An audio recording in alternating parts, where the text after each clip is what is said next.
ये फ्लाईओवर का मुद्दा चल रहा है, इसको लेकर क्या कहना चाहते हैं? देखिए, विकास एक सतत प्रक्रिया है। 2014 के पहले जब मैं आया था तो यहाँ पर एक भी 4 लेन एक्सप्रेस हाईवे नहीं था, और उसके बाद फिर जब प्रयास किए गए तो एक झांसी खजुराहो 4 लेन एक्सप्रेस हाईवे बन गया। दूसरा 4 लेन जो है ना, वो कानपुर भोपाल वाला, ये 23 से इस पर काम चल रहा है।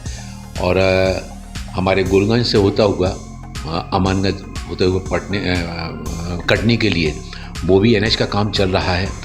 तीसरा गुना चंदेरी होते हुए राष्ट्रीय राजमार्ग ये आ रहा है। और टीकमगढ़ में राष्ट्रीय राजमार्ग था ही नहीं, राष्ट्रीय राजमार्ग के नक्शे पर था नहीं, तो टीकमगढ़ को भी ओरछा तिगड्डा से पृथ्वीपुर टीकमगढ़ होते हुए सायगढ़ वो भी 4 लेन एक्सप्रेस से जुड़ गया है। ट्रेनों का विस्तार जो है ना, रेलवे लाइन नहीं बिछी थी जब मैं आया था, कुछ भी नहीं था। कई स्थानों पर स्वीकृतियाँ होंगी और 25 साल 30 साल से पड़े हुए हैं, 50 साल से वहाँ पर। तो यहाँ पर उसके लिए संघर्ष किया मैंने, पदयात्रा भी की थी ललितपुर से लेकर छतरपुर चंद्रपुरा तक। लोकसभा में लगातार इस बात के लिए प्रयास किए गए।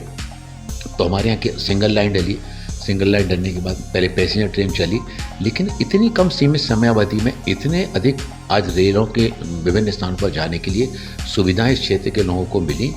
किसी भी क्षेत्र के विकास में सड़कों का और रेलों का, इनका होना बहुत आवश्यक होता है।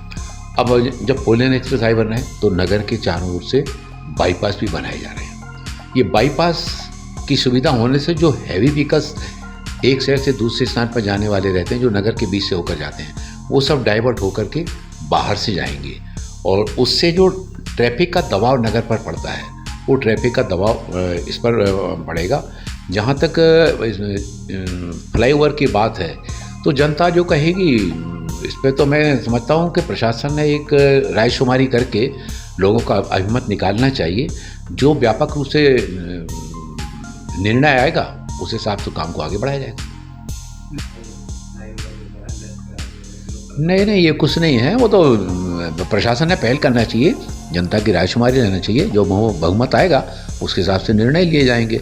अब बहुत सारे लोग कहते हैं ये काम हमने कराया, कोई काम नहीं आया, तो मतलब ये जवाबदेही से पीछे नहीं हटना चाहिए।